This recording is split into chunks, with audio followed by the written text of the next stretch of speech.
drinking water. We've heard too many stories of people who, after storms, have pools of sewage water under their floorboards. And as a result, in particular in communities across the South, we have seen a rise in infections like hookworm and diseases like Zika. And across our nation, up to 10 million homes and thousands of schools and child care facilities receive their water through lead pipes. To be clear, lead is a poison. Drinking water contaminated with lead causes serious health issues, especially for our children. It stunts growth, it causes damage to the brain, and it affects a child's ability to learn. Last week, for example, I met a bright young leader. He's 9 years old, his name is Aiden. Aiden lives in Milwaukee with his mother, Deanna, and his brother, Jaden. Today, Aiden is healthy, and he is full of energy. But that was not always the case. Because you see, when Aiden was 2 years old, he was hospitalized for lead poisoning, twice, for drinking water out of the tap at the kitchen sink. Deanna told me that before Aiden's hospitalization, he experienced severe mood swings. One minute he was happy, the next minute he was sobbing. Deanna told me it was terrifying. Well, I think we all agree, no child in America should ever have to endure that kind of experience, and no parent in America should ever have that experience. And so together, with the leaders here today, and with leaders across our nation, we have made access to clean water a priority of our administration's national agenda.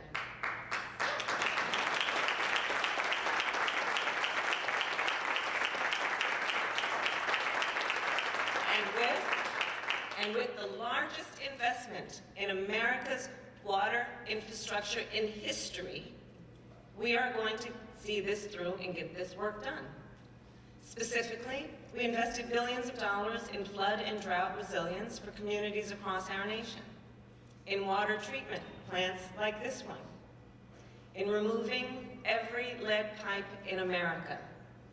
And just last week at the White House, I convened union leaders and utility providers and state and local elected officials to strategize about what we will do to implement these investments, to make sure that we move as fast as possible to get this work done. And all of this progress is possible because of the vision, the purpose, and the incredible leadership of our President, Joe Biden. For 2 years,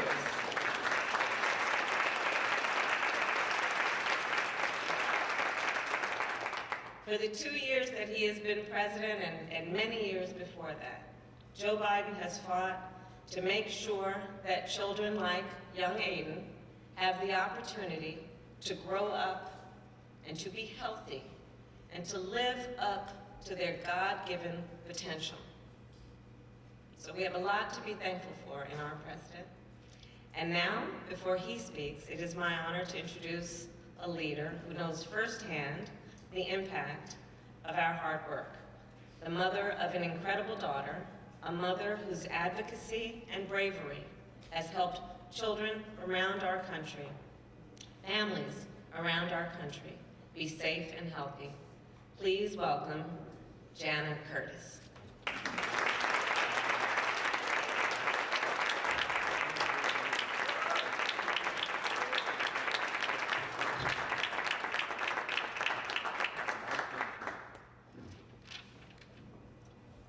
Good afternoon. My name is Jana, and I am a proud Philadelphian. I was drawn to the city by its rich history, but 8 years ago, that history poisoned my baby girl. At just 12 months old, she had a blood lead level of 14. That's 4 times the action level set by the CDC today. The first phone call with the pediatrician was terrifying. Damage from lead is permanent, she said, irreversible. Potential loss of IQ, low weight gain, sleep disturbances, speech delays. And when the public health official told me that lead poisoning was 100% preventable, I was heartbroken. Now, since that day, we've done everything we can for our little girl. Blood tests, speech therapists, early intervention, endless appointments. And while we will never know what potential was stolen from her, today she is a thriving, beautiful little girl.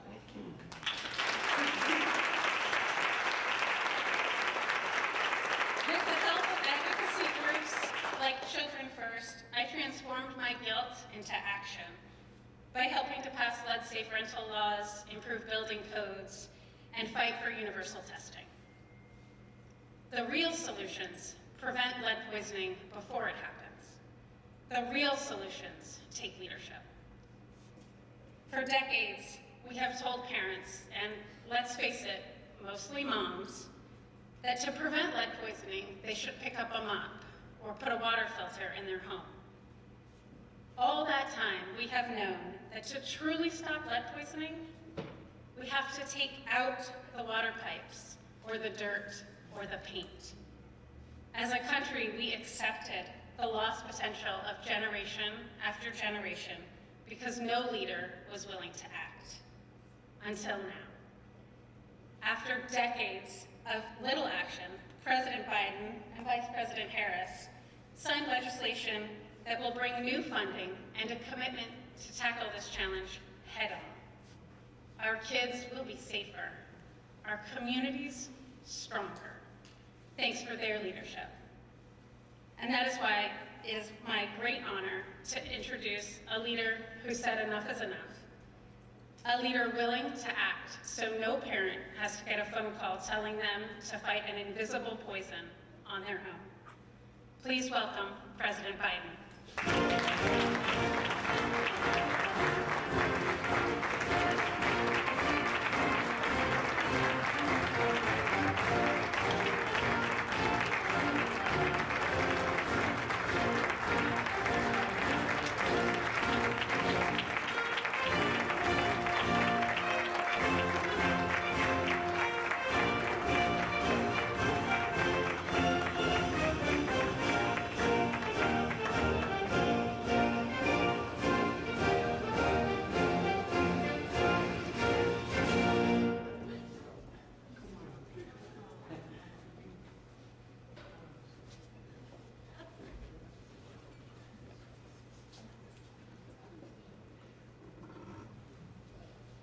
I want you all to know, I want you to know, baby, you did so much for so many kids.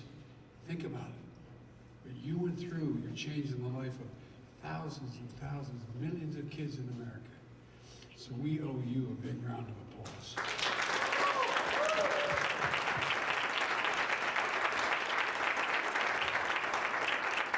Now, look at your names.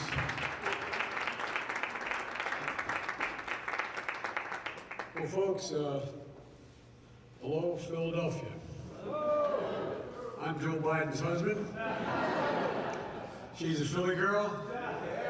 So the first thing I'm going to say is, go Eagles, fly, Eagles, fly. Now, the good news, I happen to mean it, but even if I didn't, I'd say, you know why? Otherwise, I'd be sleeping alone. She is, everybody sit down. As the mayor knows, she is one self-assured Philly fan. No matter what. My wife hates violence, she says. I told Bobby Casey this. We went to a Flyers game a couple years ago. And the Secret Service is in a box and next to us, anyway. And there's a fight breaks out. And my wife, who hates violence, goes, "Get up, here, jump up." The Secret Service looking, where the heck did that come from? But anyway, thank you, Kamala. Thank you very much. You guys don't have to stand up here. Come on, why don't you go?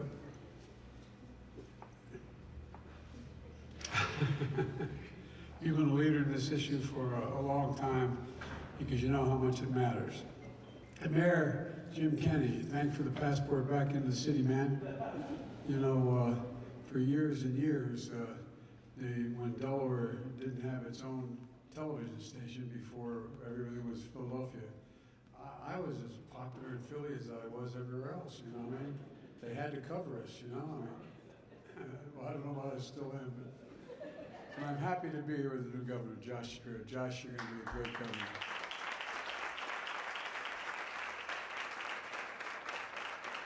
And I'm mildly partial to Bobby Casey. He's from Scranton, not Scranton, Scranton. And we lived not very far from one another when I was up there as a kid. And I still go home. And I want to thank you we're going to make sure, Bobby, that rail line goes back like it was in 1970 from Scranton to New York. We're going to make sure that happens. And John Fetterman, you've been a great partner, pal, and you've only been there exactly 1 month, but you've been a fighter not only for Pittsburgh, but for the whole country. And Dwight Evans, you've been a good friend and a great supporter representing the community. And look, the relentless work of other members of Congress helping make so much progress. I want to thank our EP Administrator, Michael Regan. He is doing a great job. He was down doing a great job in North Carolina. We went to this and stole him, just flat stole him. But you're doing a great job, Michael. Thank you very much. And thanks to the folks who run this plant and fix our water system here in Philly. AFSCME, plumbers and pipe fitters, laborers, all helping to deliver clean water. And by the way, all this money we're spending is going to hire union workers. Union workers. But before I begin, I want to say a word about the jobs report we talked about this morning.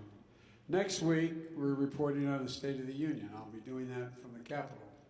And but I reported today on the state of the economy. This morning's report showed that we added, the economy's strong. We added more jobs, over 500,000 jobs this last month, and the recalibration of last month was another 500,000. We've created 12 million jobs. 12 million jobs since we took office. That's the strongest two-year growth in the history, and by a long shot. And I want to thank the members of Congress here who were the ones who supported that. My initiatives have made this possible. Look, my dad used to have an expression. He said, Joey, a job's about a lot more than a paycheck. It's about your dignity. It's about respect. It's to be able to look your kid in the eye and say, honey, it's going to be okay. There's now 12 million more Americans who can look at their kid and say, it's going to be okay. And what it's done mostly is provide dignity for those families. Dignity to be able to do that, because there's nothing worse than not being able to provide for your family as a mother or a father. And it gives people a sense of self-worth. We're here today to talk about the progress we're making in rebuilding America's infrastructure. With the help of this delegation, I signed the bipartisan infrastructure law, a once-in-a-generation investment, putting America to work to rebuild our nation's roads, highways, bridges, railroads, ports, airports, high-speed internet, our water systems, and so much more. I was given a copy of a speech that I made about 30 years ago saying we need an infrastructure bill to deal with water. I'm not joking. I'd forgotten that they dug it up for me. But the point is, we've been needing this for a long time. This is not new. I remember starting off and working like hell on the lead paint initiative because that was such a problem. I've traveled the country in recent weeks and seen this law in action. A massive new bridge over the Ohio River between Kentucky and Ohio. A huge tunnel along the Amtrak line in Baltimore and New York, billions of dollars.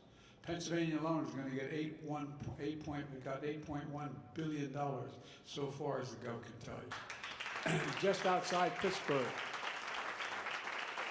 because of the senator, we just spent $850 million to replace a 100-year-old bridge. And the Montgomery Lock and Dam system is critical to our nation's economy is coming. Investment to increase the capacity of the system over 50% at a critical choke point. You know, Bobby Casey has been talking to me about this for so long, I think we're going to call it the Casey Lock when it's done. But look, I'm here today to talk about an issue affecting Americans across the country, water. You think it's silly, but water. You know, the issue has to do with basic dignity. Every American deserves to be able to turn on their water tap or faucet and be able to drink clean water. But we're the richest, most prosperous nation in the world. Water ought to be something that's just guaranteed. But unfortunately, that's not the case. Right now, there are an estimated 160,000 service lines carrying water into homes and schools in Pennsylvania, including an estimated 20,000 lines for homes here in the city of Philadelphia. 10 million families across the country, and hundreds of thousands of schools, and where school children and daycare centers exist, that their water is pumped through lead pipes, lead valves, and lead fixtures. And folks, look, the problem is almost in every state, but it's especially bad in older cities, in the Midwest and here in the Northeast. Many houses built in the last century. An average age of water and sewer pipes in the U.S. is nearly 50 years old. And they're often even older in major cities like Philadelphia. Many water mains and pipes in the country are nearing the end of their useful lives. And our water systems break down, the pipes start to deteriorate, exposure to lead and pipes increases. And beyond lead pipes, there's as many as 24 million housing units that have significant problems with lead-based paint. And here's why it matters. I know we talk about it generically, but it really matters. Exposure to lead impacts children's brain development. It's hazardous to their health. No amount of lead in water is safe. None. No amount is safe. It can damage the brain and kidneys, interfere with the production of red blood cells that the body needs to carry oxygen. And despite these dangerous health effects, the CDC estimates that over half of American children could be exposed to lead, with the exposure often coming from their own homes. The problem disproportionately affects low-income families. As White said, people of color are much more likely to live in homes where lead exposure is an issue. This is the United States of America, for God's sake. This is not, we know better than that. And we know we're proving it. Look, Vice President and I made a commitment to replace every single service line in every part of the country over the next decade by using, not most, every. We're using every tool at our disposal to get it done. When I took office, I signed the American Rescue Plan, which the governor indirectly referred to. It sent $350 billion to state and local governments. And we said they could use it for things like replacing lead lines and lead fixtures in their communities. I'm proud the city of Pittsburgh used, I'm not misspeaking here, used $17.5 million as part of their plan to replace lead service lines in the city by 2026. But they got to do that through this state and we've got to do it throughout the country. Today we're here to talk about a record funding for infrastructure law that provides clean water with $15 billion, with a B, set aside specifically for lead pipe and lead service removal. Pennsylvania, as referenced earlier, already has got $240 million they can use to upgrade the water system, and they'll get an additional funding each year for the next 4 years. They sent $160 million of that money here to Philadelphia to upgrade water treatment plants and to replace older water mains and lead pipes. Philadelphia's water department is going to start by using the money to replace approximately 19 miles of 100-year-old water lines. They're 100 years old. Today we're announcing a $340 million loan, which is under a program that exists in the government at very low interest rates and a stretched time to pay it back. And you'll be able to save a lot of money in the process and lives. The first $20 million is going to replace 160 service lines and 15 miles of distribution mains, which are going to protect public health and prevent additional water main breaks.